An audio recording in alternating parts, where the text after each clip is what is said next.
Testing, testing, 1, 2, 3, 4, 5, 6, and 7. Hi guys, welcome back to my channel. So today I wanted to film a video talking about my restrictive diet, which is something that I've kind of referenced in a lot of my videos, talking about my health journey, recovering from candida, leaky gut, and eczema and all that stuff.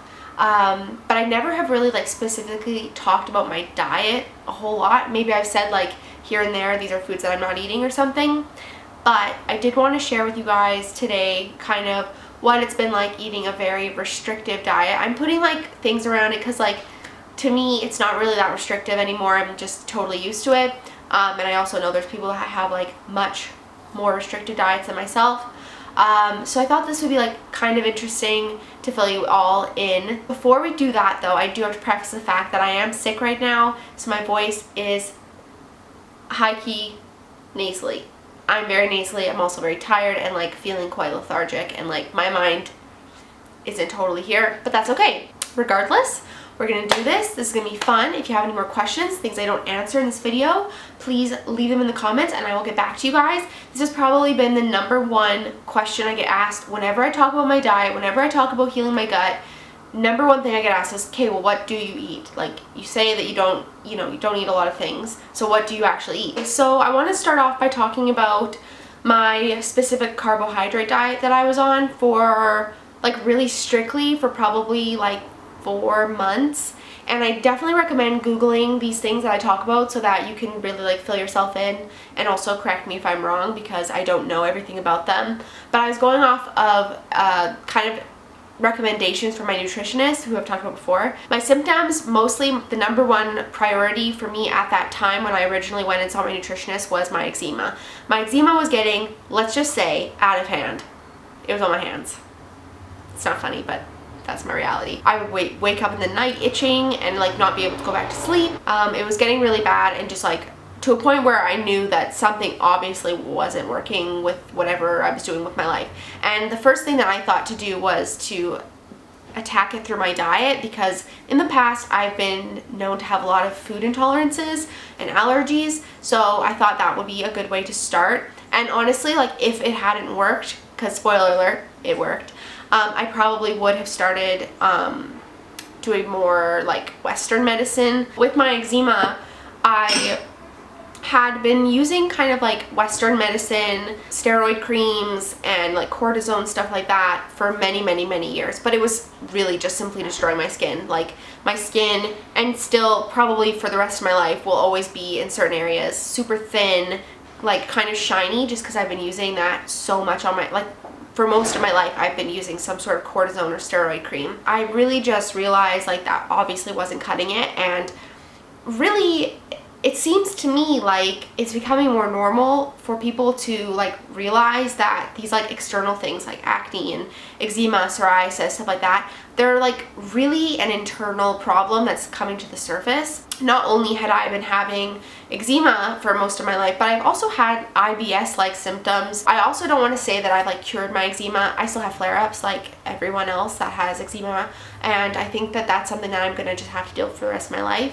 But I do definitely know that certain foods trigger it for me. When I initially went to the nutritionist, I pretty much was focused on my eczema, and in the end, and I feel this is probably going to be true for most things, it turned out to be more of a holistic situation where my gut is all messed up and that's what's causing eczema. But it wasn't even just eczema. So I have some symptoms that I wrote down, and I want to share these with you guys. And I will say, not entirely, but for the most part, just changing my diet has significantly reduced or completely removed these symptoms from my life. #1, bloating.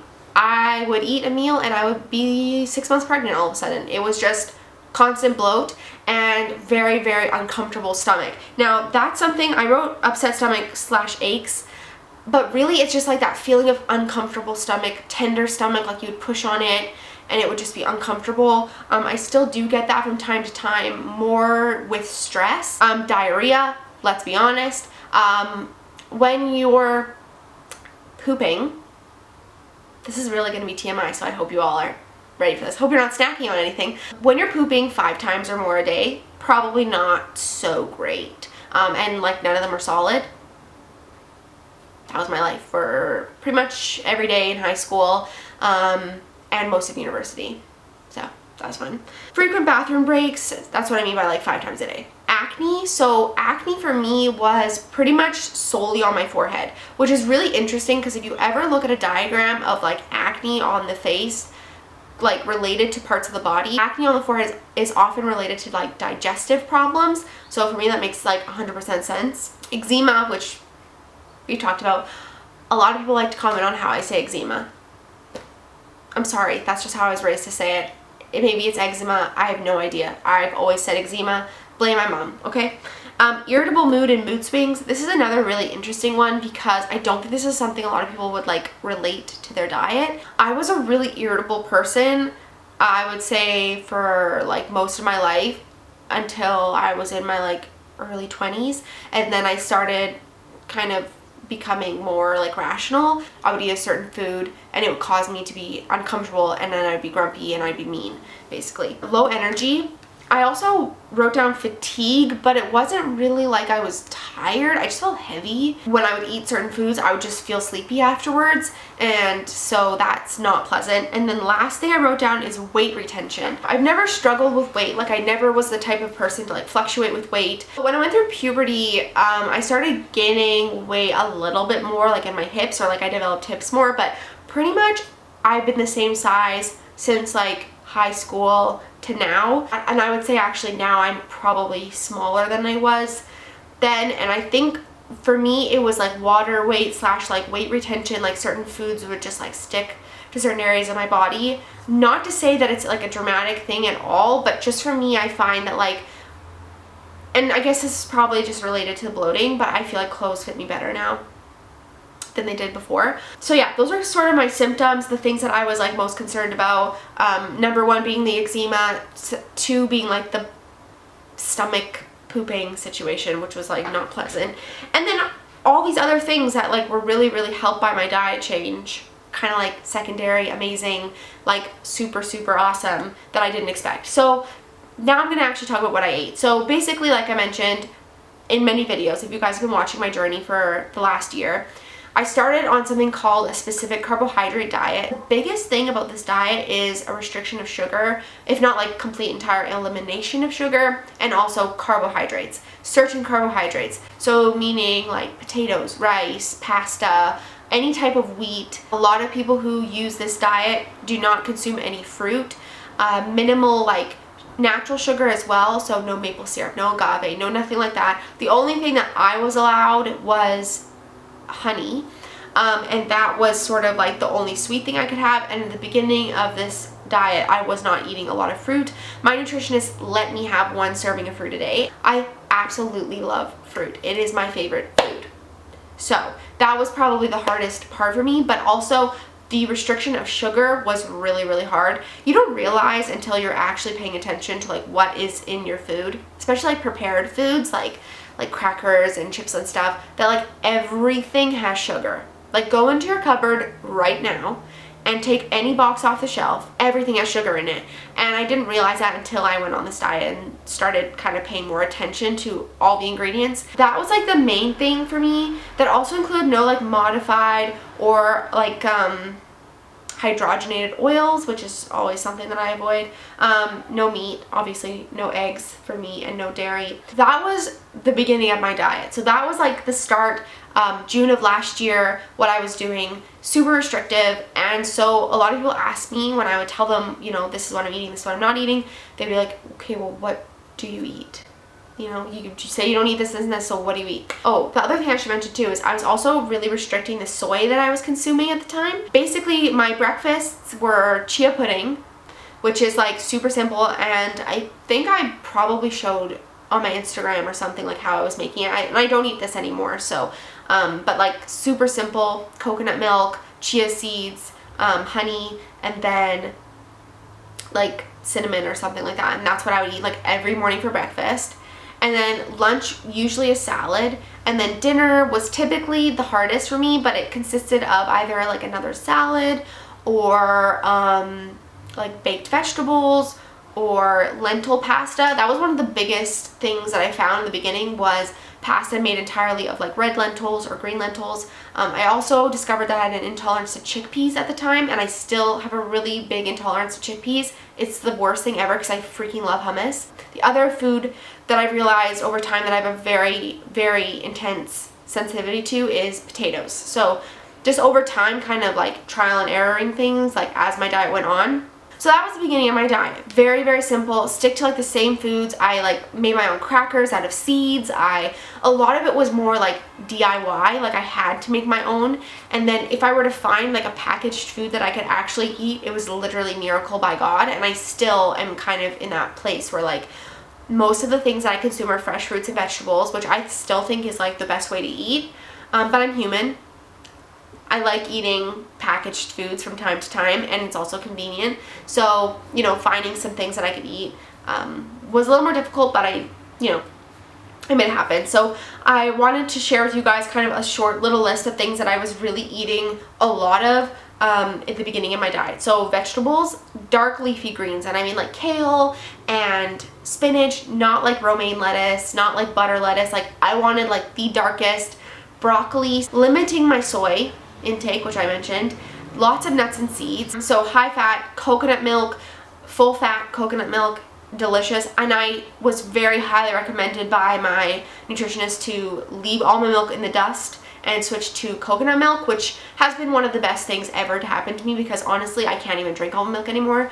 I think part of it is just that almonds are not that great for you. Apparently they're really hard to digest, especially for people who have like already sensitive stomachs like myself, and anti-inflammatory foods. So a lot of turmeric, a lot of, again, those green vegetables, and eventually when I started eating more fruit, it was like a lot of antioxidants and blueberries and stuff like that. So that was the very beginning. That was the first 4 months of my diet. I can't believe, actually now thinking back, what I would eat, and I do remember it was very hard. I do remember crying because I wanted, you know, chocolate. I wanted sweets. I wanted, you know, it wasn't even like I was craving it. It was just like, how do you go to a restaurant and be like, okay, I can't eat literally anything on your menu. Make me food. Like, you want to go out with people? Have fun. Like, it's not fun. You know what I mean? So, and eventually I met up with my nutritionist again, and we started adding a few foods back in. And the number one biggest food that I added back in to my diet, because I would say for the most part, it's the same way that I'm eating now. Well, there's two things really. But pretty much I'm eating the same as that now, but I am eating sweet potato. Now, sweet potato was never something that I loved, but now that I kind of can't eat a lot of the foods that I used to eat a lot of, like rice and potatoes, sweet potato, especially white sweet potato, has become literally a gift from Jesus himself. That was one of the big foods that I added back in. The other one was more fruit. So I added fruit gradually, build up my stomach's tolerance to fruit again, because it's so good for you, but my gut was so damaged that, you know, my stomach was just like not processing it properly. So I was so excited to add fruit back in, and then my diet kind of changed a little bit more, where I was also eating a little bit more soy, always non-GMO, always organic soy, but and specifically tofu, because that's one of my favorite foods. So for breakfast, instead of the chia pudding, because I got sick of that real fast, I was making smoothies, blueberry smoothies. Oh my goodness, still one of my favorite things. So there's like a lot of things that I made a switch really easily, and then a lot of things that I've just left and not ever gone back to. Potatoes being probably the number one. Like, I haven't had a french fry in almost a year and a half. So I don't really necessarily miss those foods anymore because I have my replacements. Maybe like 9 months after that, adding fruit in, doing all that, I was still kind of uncomfortable sometimes, and I was finding like, I don't know, certain foods, and I didn't really know what it was, but I was still finding like myself uncomfortable. I was also experiencing a lot of like upper back pain. This is something that I've always dealt with. Well, I was in a car accident in high school, and I had an injury on in my neck. And so I often get a lot of pain in my neck and my shoulders, and that's where I carry a lot of my tension. So I went and saw an acupuncturist who was also like a traditional Chinese medicine practitioner, and she was amazing because she did like a full body scan of me, and I never told her about any of the things that I was dealing with. So a few of the things that we kind of talked about in that was avoiding super cold foods, especially in the cold months of the year. My body is super sensitive to temperature. I'm also a naturally very, very cold person. I've got very cold feet especially. And so she recommended me to avoid drinking smoothies in the dead of winter, just so my body kind of doesn't get the temperature thrown off, which can affect your digestion apparently. I did not know that. Another thing we talked about a lot was food spacing, kind of like how you time out what you're eating. So really important if you have digestion problems to eat raw food before you're eating any cooked food. For me, I often eat like a raw breakfast, lunch, and then I'll have something cooked for dinner, and that works for my body and my digestion. Or I'll have like a cold breakfast and like warm lunch and dinner, whatever I end up doing, but always putting the raw cold foods first and then following it up with cooked food. And then I talked about this in my last health update video. Lemon water in the morning and apple cider vinegar water at night. These are two things that I really have found help my digestion. Lemon water is a great way to wake up in the morning, gets you drinking a lot of water, gets you some vitamin C, but also I found that like with my immune system, I know, ironic because I'm sick right now, but honestly, last year I didn't get sick at all. I felt totally amazing. And when I do get sick, I don't feel as run down, it doesn't take as long for me to get better basically. And with the apple cider vinegar, I love it because it just feels like a detox every night before you go to sleep. If you just implement those things into your everyday life, it becomes a ritual. It's really not that hard to do. And I think that no matter what, even if you're like, I have no stomach issues, I don't have candida, I don't have anything, just implement those things. I think it's like kind of a way of self-care. And for me, it's made a huge difference in like my stomach health, and not only that, but like my skin health and my hair and everything like that. So you know, those are two really easy things I think that everyone could do. At this point, I'm pretty much eating the same. Like I said, I'm pretty much still sticking to the SCD kind of way of eating. A little bit of it is for me like now finding a balance. Okay, here's how I see it. I have like the foods that I can eat, I have the foods I can't eat, but then in the middle there are some foods that like I shouldn't eat a lot of, but I can eat a little bit of. One of those is corn. Corn is one of my favorite things. Corn chips, tortillas, oh my god, so good. So I do eat some corn every once in a while.